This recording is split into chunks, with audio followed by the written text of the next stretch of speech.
Hello, my name is Roy Cornwall. It is the 21st of August at 10 o'clock in the morning. Um, I've been doing the odd uh, video for YouTube um, because my health hasn't been good and my demise has been forecast to me. So I've got some things in my life I've just got to get out. I used to live in Caledon at a gentleman's place. He had a 10-acre plot there. It wasn't a farm, but it was almost like a farm. And I moved up there to help him with the bills and to help myself with the bills. So I didn't have a car, and I didn't have. We're out in the farming country. There's nothing out there but open fields. So I asked my friend. I said, like, where can I go for a walk around here? Because I'm bored. I want to go for a walk. He says, just go down the road here, take the first path to the left, and that goes off into the bush for a long way. He says, you can walk for a long way there. I said, okay. So the next day I get up. I think I left the house at about 10 o'clock in the morning, and I started walking. I walked down the road to this path. It was a footpath that went off to the left. It paralleled the road for a while, and then it went right angles off the road deep into the bush. So I'm walking along this path, and it opens up into a farmer's field. This is a farmer's plot that was probably from the 1800s. The house is over there, it's collapsed. The fields are overgrown, but you can still see there's no trees or anything there. You can see he had 3 fields for himself. And at this point, because I've already walked a long way, um, I'm starting to get tired. I'm not looking for a longer walk. I wanted to see where this path went. I went and checked out the house. I'm a little bit tired now, but I'm standing there looking out over the 3 fields, uh, wondering what my next move is. Am I going home? What am I doing? There's a stand of trees to my right. It's pine trees. They're planted in rows. Everybody's seen these, right? And I hear crashing going on in there. I mean, this sounds like big trees being knocked over. Um, it sounded more than just a tree falling over. This sounded like 100 trees going over, and constant noise between each tree falling. So I've lived my life with my senses on full. Uh, Treat yourself like you're the Starship Enterprise and you have long range sensors. Put them on full and leave them on all the time. This is what I do. So when I heard this noise, hey, I gotta go and see what this is. So I walked across a big open field till I got to the stand of pine trees.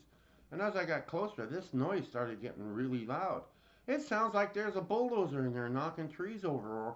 So I figure, okay, it may be a couple of deer fighting, it may be 2 bear fighting. This does not sound good in here. So I approached the stand of trees, and I'm not going in there because I'm afraid now. This noise is very loud, right?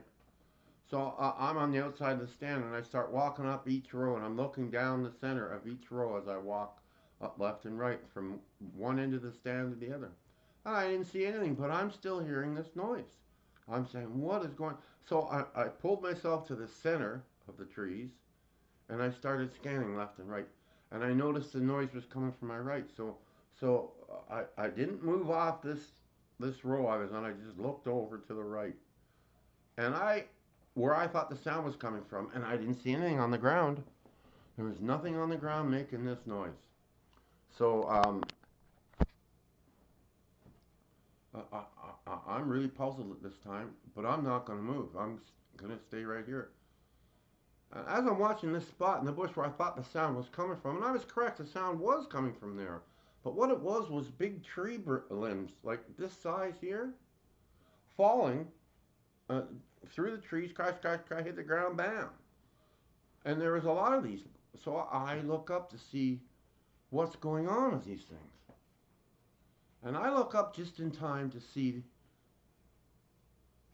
How can I explain this to you so you believe me? I saw. I'm going to call it a big bird, but uh, big doesn't cover it.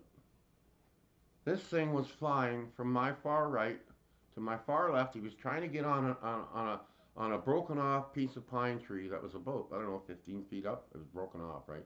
He was trying to stand on that, so he flew from my right side through all these trees over to this stand. Now, the sound that this thing made it was scary. I've never been afraid of anything in the bush ever in my life. I've seen everything, snakes, bears, everything. Never been afraid.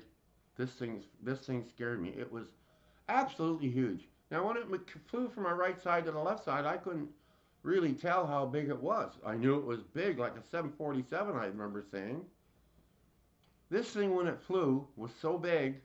The wing on it on a bird has a couple of joints here, and this is like an elbow for him. But this part here, this is what he was smacking into the like. If he had to fly through there and there was a branch in the way, he'd hit that with that part of the wing, and it would bust right off, right, and it would fall to the ground. This is what all the noise was him hunting in this set of trees, uh, flying and busting off. He didn't care what he hit.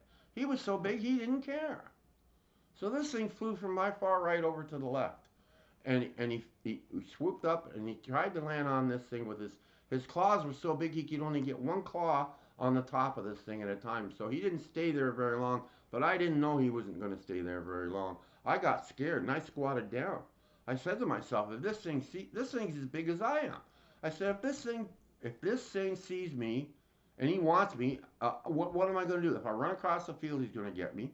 If I go into the stand of trees and climb the trees, he's going to go up and get me. This thing had a hooked beak on it, and claws, three claws on the front and one on the back. He landed on the tree stem. I squatted down when I saw him fly in front of me. He didn't. I don't think he saw me. I squatted down because I knew if I ran or moved, he would see me. So I squatted down, and he sits on this thing. Okay. Now he looks to the left, down between the trees, out to the open area. There was a field on the other side of this. You could see right through and out the other side. And then he looked over to where I was, and I stayed very still. I got real scared. Right. Uh, and just as I was saying to myself, if this thing attacks, am I going to be able to defend myself? I said to myself, I better leave, right? So I'm waiting for him to turn back the other way so I can get out of Dodge. This thing has scared me, right? Uh, and as he looked left, he flew off the stem and flew down between the two rows of pine trees, right down the center and out, right? So I remember watching this thing leave, and he's flying, right? He's in the middle of one row. I went back the next day and I measured how far these rows were apart, and they were exactly 6 feet apart. Now I've been in the bush where they've been 8 feet apart. That's why I came back and measured. I wanted to make sure. But this stand was 6 feet apart, right? So, okay, I'm trying to remember. He flew out through between these rows. His body was in the middle. That makes it 3 feet to the next set of trees, right? His wing went past the next set and almost touched the far end of the next set. That's 12 and 3, that's 50. That's a 30-foot wingspan on that bird. And I'm not incorrect. That's a 30-foot wingspan. The first thing I said to myself the next day after I measured this, I said, this thing's got to be showing up on radar at the airports and stuff. It's huge. I started saying to myself, what's this thing hunt? It must hunt huge prey, big dogs, birds, cows, small cows, you know. It was solid brown from top to bottom. And I've seen birds that looked like this, but they were only maybe 4 feet maximum wide. This thing had a 30-foot wingspan. This thing scared me. The sound that this thing made from flying in there is still in my head. It's a warning that is in everybody's head. You hear certain sounds and your alarm system goes off. And that's what happened to me. I'm a Christian. I don't lie. I don't have to lie. There's no need for me to lie. I've seen things like this my whole life. So when I saw this, I said to myself, oh, here we go again. Something else I'm going to talk about that nobody's going to listen to, right? But please believe me, this thing was a bird of prey of some type. It was absolutely big. And even if I'm wrong by 2 feet, this thing was 28 feet wide. I'm not that wrong. So I used to love the bush. I'd go in there. I never had a problem ever in my whole life. I'm 67 years old now. I never had a problem before this or after this. And I've seen deer and rutting meet season fighting in the bush. I've seen bear climb tree because they were scared. I've seen all kinds of things in the bush. But this bird was not afraid of anything. Nothing. So this was in Caledon, Ontario, and I think it was in the 80s. I think it was about 83. You think I would start writing, doing a journal of all these things when they happen, but they happen so much to me that I don't even write them down anymore. Oh, there's another one, you know. So yeah, this is a true story, absolutely true. Because I tell fictional stories. When I tell a fictional story, it's told from the teller tells it. But when Roy tells it, Roy's stories, it's true. And this was one of the true events. I came back and I told my friend, and he didn't believe me. He did not believe me. Okay, so now I'm thinking, right? Um, it was about a week later. Uh, I was on this man's property, right? We had a license with Health Canada to grow cannabis for some sick people, right? But we had people come into the property trying to rip us off, right? So okay, I'm determined to catch this guy or these people, right? I'm out at walking the beat on this 10-acre plot, and I've got a flashlight. The lens is this big. I think it's like 2 million power. It's a very very bright flashlight.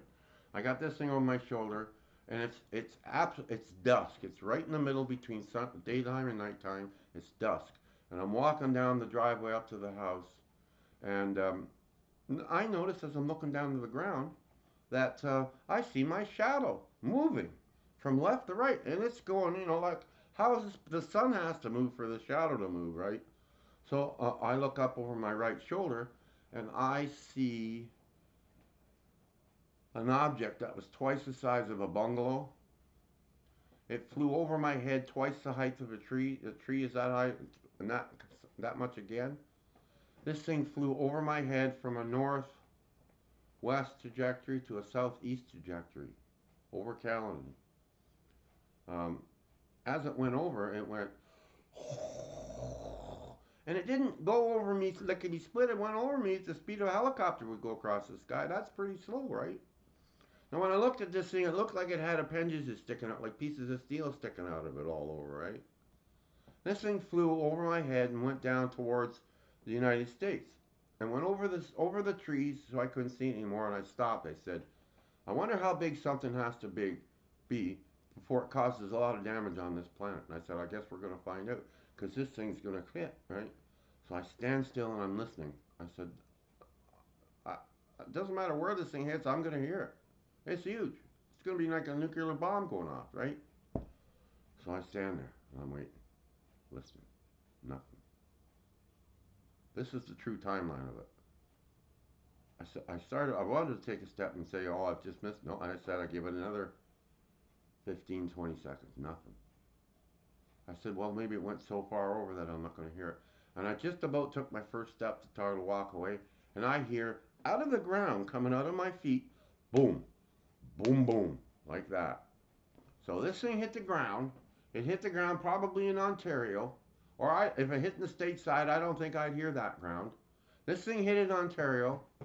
And I watched the news, the radio, the TV. I never saw or heard anything about this. Just recently, I saw on the computer there, they said, I don't believe a word they say anymore, but they said they were looking for a meteorite that flew over Orangeville on that day. And they're looking for little pieces like this. Little pieces, right? This thing's twice the size of a house. And they're looking for little pieces. They're trying to, this is a lie. This is a con job. I don't believe that that was a meteorite at all. I believe that was something that was shot down from outer space, and it came in and it was trying to slow its trajectory so it doesn't crash. That's why it went over my head like that. That's what I believe. That's what I saw. So immediately phoned the, my buddy who I was staying there with. The same guy didn't believe me about the bird, right? And I phoned him and I said, I told him what he saw, what I saw. He says, "Is that what that was? That lit up the whole sky." And I reminded him and I said, you believe me about this, but you didn't believe me about the bird." So he immediately started to believe me about the bird as well. This was in Caledon, Ontario, and uh, within 1 month I saw both of these. So uh, uh, when you think, just when you think you got a pretty good handle on, oh, this is life, I know I've seen everything, I'm getting bored, I don't, hey, uh, turn your long range sensors on full and leave them on all the time and question everything. Question everything. Don't let nothing go by. And you'll open up a whole new world to yourself. This world is out there. I um if you're faint of heart, don't do this. But if you're a brave person like I am, and you have to know, uh, check out everything. Put your sensors on high. So that was I'm gonna call it the big bird and my flying object. That was just two of them. That's what I'm gonna give you today. So stay strong to be kind, because if you're weak, you can't help anybody. And I'll see you down the road. Bye bye.